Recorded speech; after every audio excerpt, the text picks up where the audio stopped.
Olá, aqui é o Tio do Papelão, trazendo mais um vídeo de contos de terror. Não esqueça de deixar o like e se inscrever no canal. Nunca fui uma pessoa matinal. Quem me conhece sabe que eu costumo ficar grogue, irritado e mal-humorado antes do café. Mas no inverno de 2019, não tive o luxo de dormir até mais tarde. Naquela época, eu morava em Curitiba e trabalhava como técnico regional para uma empresa de logística. Aos sábados, meu turno começava pontualmente às 5 horas da manhã, o que significava que eu já estava na estrada por volta das 4 horas.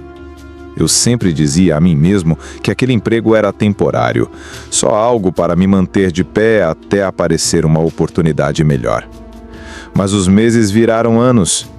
A única coisa de que eu realmente gostava era dirigir. Havia algo estranhamente tranquilo em pegar a rodovia antes do nascer do sol. Só eu, o ronco do motor e aquele asfalto escuro que parecia não ter fim. Naquele sábado, em especial, fazia um frio de cortar. O termômetro do carro marcava 7 graus. E o para-brisa estava tão coberto de gelo que precisei deixar o desembaçador ligado por quase 10 minutos antes de sair. Meu apartamento estava em silêncio. Minha colega de quarto ainda dormia e o mundo lá fora parecia congelado no tempo. Quando entrei na BR-1116, pensei que seria uma daquelas manhãs comuns. A estrada estava praticamente vazia, apenas alguns carros dispersos entre as faixas. Minha playlist tocava baixinho, algumas músicas antigas que eu nem lembrava mais, e eu já estava me preparando mentalmente para o turno de 8 horas que me esperava. Mal sabia que, dentro de 1 hora, estaria diante de uma das situações mais aterrorizantes da minha vida. Eu seguia pela faixa do meio, a uns 120 km por hora, talvez um pouco mais, quando notei faróis se aproximando rápido pela esquerda. No começo não dei importância. As pessoas correm o tempo todo, mas a velocidade daquele carro chamava a atenção. Devia estar a 150 km por hora ou mais. Quando ele passou por mim, vi que era um Honda Civic cinza, desses modelos comuns que você mal percebe em um estacionamento. Mas eu percebi, ou melhor, percebi o motorista. Ele me encarou. Não foi um olhar rápido, nem um acidente de coincidência. Foi um olhar fixo, frio, como se me atravessasse. Mesmo na penumbra, consegui distinguir seu rosto fino, cabelo escuro bagunçado e uma intensidade perturbadora no olhar. E então vi o banco de trás. Uma jovem estava ali, rosto pálido refletindo as luzes da rodovia. Ela batia na janela com os punhos fechados, a boca aberta como se gritasse, mas sem som algum escapar do vidro. Por um instante, meu cérebro não quis acreditar. Pensei, isso é alguma brincadeira? Uma encenação? Um trote de trânsito? Mas logo vi o braço do motorista se erguer e golpear em direção a ela. O carro chegou a balançar quando ele fez isso. A garota se encolheu, tentando se proteger desesperadamente. Foi aí que caiu a ficha. Não era brincadeira. Era real. Meus dedos se fecharam no volante, os nós dos dedos brancos. Murmurei sozinho. Meu Deus, ele está batendo nela. Acelerei e me aproximei, o coração disparado. Eu ainda podia vê-la se debatendo, os olhos cheios de pânico. Peguei no celular com a mão trêmula e disquei o 190. A linha tocou e logo uma voz firme atendeu. Polícia Militar, qual sua emergência? Tem um sequestro acontecendo bem na minha frente. Estou na BR-116, sentido sul, perto da saída para a Fazenda Rio Grande. É um Honda Civic cinza, modelo recente. O motorista tem uma mulher no banco de trás, ele está batendo nela. Senhor, mantenha a calma. Confirma a marca e modelo? Sim, Honda Civic cinza, início dos anos 2000 talvez. Ele está a 140 km por hora. Estou atrás dele agora. De repente, as luzes de freio do carro acenderam forte. Ele reduziu bruscamente. Ele sabe que estou atrás dele, murmurei ao telefone. Senhor, não se envolva diretamente, mantenha a distância. Mas já era tarde. O Civic parou quase no meio da faixa. A porta se abriu e o homem saiu correndo em minha direção com algo metálico na mão. Não consegui ver direito se era uma arma. "Ele está vindo para cima de mim", gritei. Sem pensar, engatei a marcha ré e acelerei de volta na rodovia quase deserta. Meu peito parecia que ia explodir. Ele parou no meio da pista, me encarando, imóvel. Eu não pensei duas vezes. Engatei a marcha, desviei dele e ultrapassei o Civic com as mãos tremendo tanto que mal conseguia segurar o volante. "Continue, senhor", insistiu a atendente. "Uma viatura da Polícia Rodoviária Federal está a menos de 3 quilômetros do seu ponto. Só mantenha a direção e não pare." Os minutos seguintes foram os mais longos da minha vida. O Civic voltou para a pista e colou na minha traseira, os faróis cegando meu retrovisor. Eu estava a mais de 150 quilômetros por hora, mas ele me acompanhava, jogando o carro de um lado para o outro como se quisesse me forçar a parar. E então eu vi luzes vermelhas e azuis piscando adiante. Uma viatura da PRF estava posicionada logo depois do marcador de quilometragem. "Lá está!", quase gritei. Passei direto e o Civic tentou desviar, mas não teve para onde ir. Em segundos, a viatura encostou nele, sirene aberta. O carro foi obrigado a parar no canteio. O motorista saltou, mas o policial foi mais rápido, arma em punho e ordens firmes. O homem caiu de joelhos, mãos na cabeça. De onde estava, vi outro policial abrir a porta traseira. A jovem saiu cambaleando, chorando, o rosto machucado, roupas rasgadas. Desabou nos braços do agente, soluçando sem parar. Depois, na delegacia, fiquei sabendo da história. O nome dela era Camila Ferreira, estudante universitária de 21 anos. O homem, Renato, era o seu ex-namorado. Ele tinha invadido o apartamento dela, a agredido e colocado à força no carro. As travas de segurança infantil estavam ativadas, ela não tinha como escapar. Camila contou à polícia que tinha certeza de que ele iria matá-la. Até hoje me dá um aperto no peito pensar que, se eu não tivesse notado, se tivesse decidido que não era problema meu, talvez ela não estivesse viva. Quando tudo terminou, Camila me abraçou entre lágrimas e disse: "Você salvou a minha vida." Eu não consegui responder. Só senti porque o peso daquilo era grande demais para caber em palavras. Já se passaram anos desde aquela manhã. Mas a cena nunca saiu da minha cabeça. Às vezes, quando estou dirigindo sozinho à noite, me pego olhando para os carros ao redor só por precaução.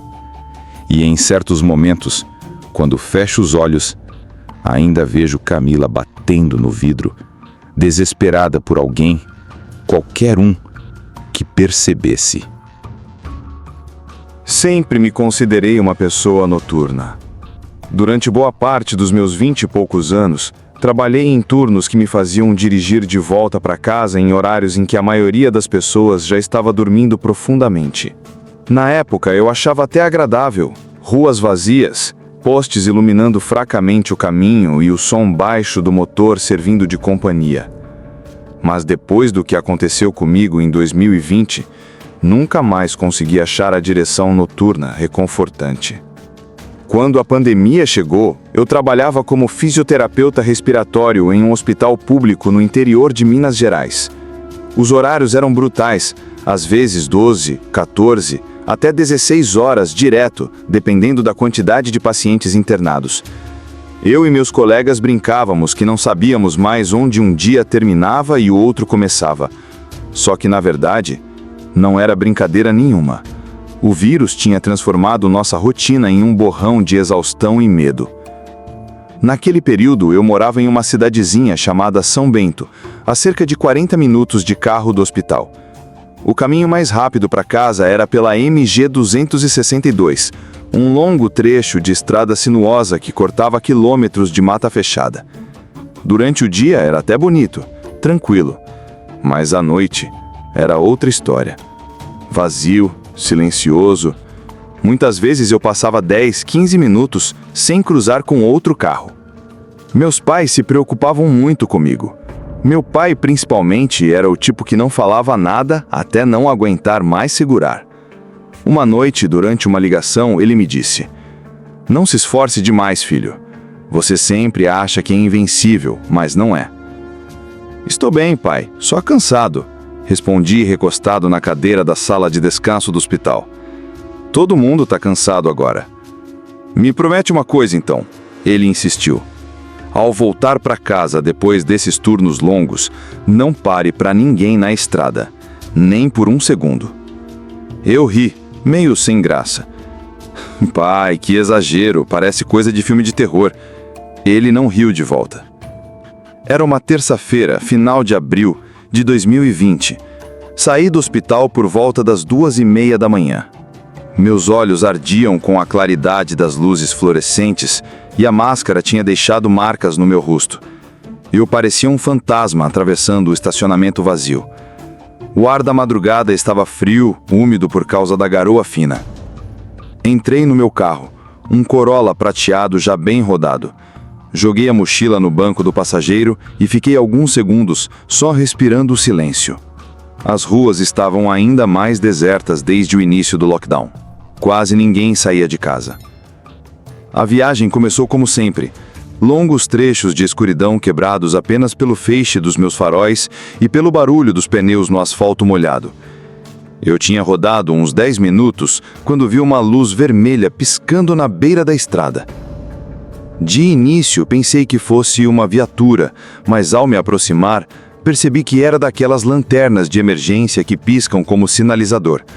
Ao lado, um SUV preto parado de forma estranha, com o pisca-alerta desligado. Lembrei imediatamente do que meu pai havia dito: "Não pare para ninguém na estrada." Mas havia alguém em frente ao SUV acenando com os braços. Contra o bom senso, reduzi a velocidade e encostei alguns metros à frente. "Ei, está bem?" gritei, sem sair do carro. Um homem se aproximou rápido. Tinha por volta de 30 anos, pele morena clara, usava moletom preto e jeans. O rosto estava parcialmente coberto por uma máscara cirúrgica, o que dificultava entender sua expressão. "Graças a Deus você parou, cara. Minha bateria arriou. Estou aqui há quase 1 hora e ninguém me ajuda. Você tem cabos de chupeta?" "Não", respondi. "Nem eu. E meu celular tá sem bateria também. Você poderia emprestar o seu só para ligar pro meu irmão? Ele mora em Belo Horizonte." Hesitei. Entregar meu celular a um estranho numa estrada escura não parecia certo, mas ao mesmo tempo deixá-lo ali, sozinho, também parecia cruel. Desbloqueei meu telefone, abri o discador e entreguei. "Aqui, seja rápido." "Obrigado, obrigado." Ele pegou e começou a caminhar de volta em direção ao SUV, com o celular no ouvido. Foi aí que reparei que a porta do motorista estava aberta e as chaves ainda estavam na ignição. Achei estranho.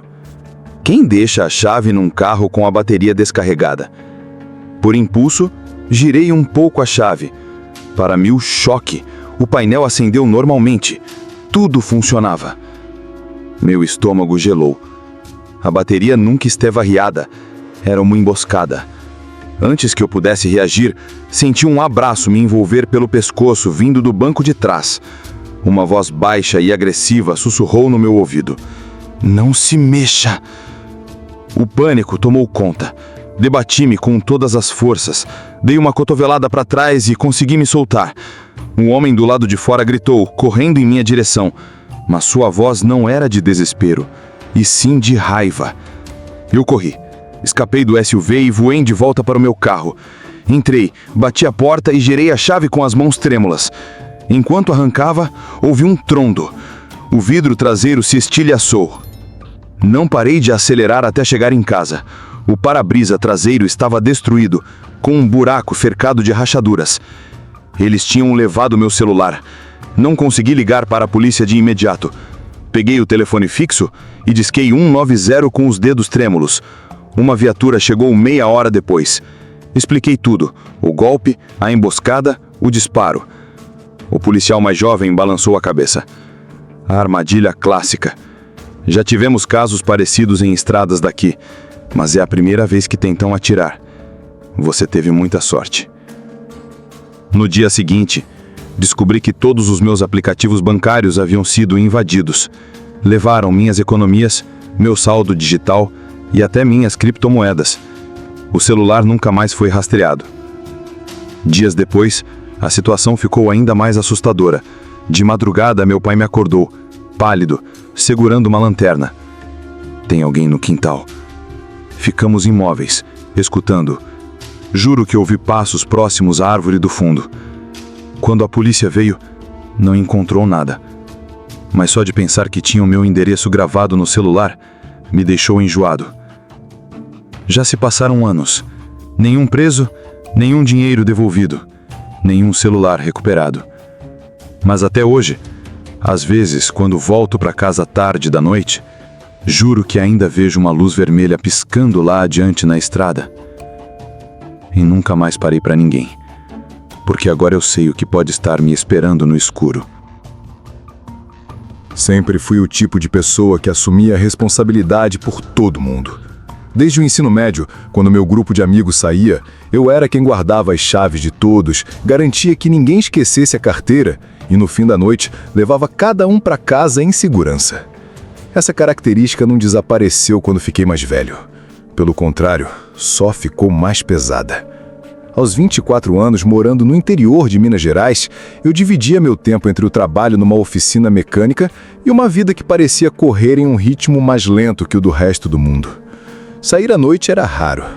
A cidade mais próxima, com bares e casas de show, ficava a quase 40 minutos de carro. A diversão sempre tinha um preço. Alguém precisava ficar sóbrio para dirigir de volta. Esse alguém, quase sempre, era eu. Naquela noite, que nunca vou esquecer, eu estava levando meus 3 amigos mais próximos. Bruno, barulhento e impulsivo, Larissa, que sempre deixava as emoções transparecerem no rosto, e Caio, o mais tranquilo, que quando bebia parecia desligar do mundo. O plano era simples: ir até Lavras, curtir um barzinho universitário, ficar até o fechamento e depois voltar pela MG 265. Uma rodovia estreita de pista simples, sem iluminação, cercada de plantações e pequenos trechos de mata. Dirigir por ali não era novidade. Eu já conhecia cada curva daquela estrada. Mas naquela madrugada, algo parecia estranho. O relógio do carro marcava 2h47, quando entramos na MG 265. Os bares tinham acabado de fechar e meus passageiros estavam completamente fora de si. Bruno e Caio cantavam, ou melhor, gritavam um rock antigo, enquanto Larissa se encolhia no banco de trás, arrependida do último shot de tequila. Ei, motorista! Bruno bateu no meu ombro rindo. Hoje você é nosso herói, nosso cavaleiro da madrugada. Cala a boca e me deixa focar, resmunguei, afastando a mão dele. De repente, Larissa gemiu. Eu preciso ir ao banheiro, sério, não vou aguentar. Suspirei fundo. Lari, segura firme, faltam uns 20 minutos pra gente chegar. Não dá, ela insistiu quase chorando. Bruno começou a rir descontroladamente enquanto Caio apenas olhava pela janela quase apagado. Eu já estava irritado, mas logo a pressão da minha própria bexiga começou a incomodar também. Somado ao choro de Larissa, percebi que não tinha escolha. Tá bom, vou parar, mas é rápido, coisa de 2 minutos. Encostei o carro num trecho de acostamento de cascalho onde havia uma pequena abertura para o mato. Os faróis eram a única fonte de luz, iluminando um corredor estreito entre as árvores. Larissa desceu apressada, com o celular na mão, enquanto Bruno ria sem parar, pronto para segui-la.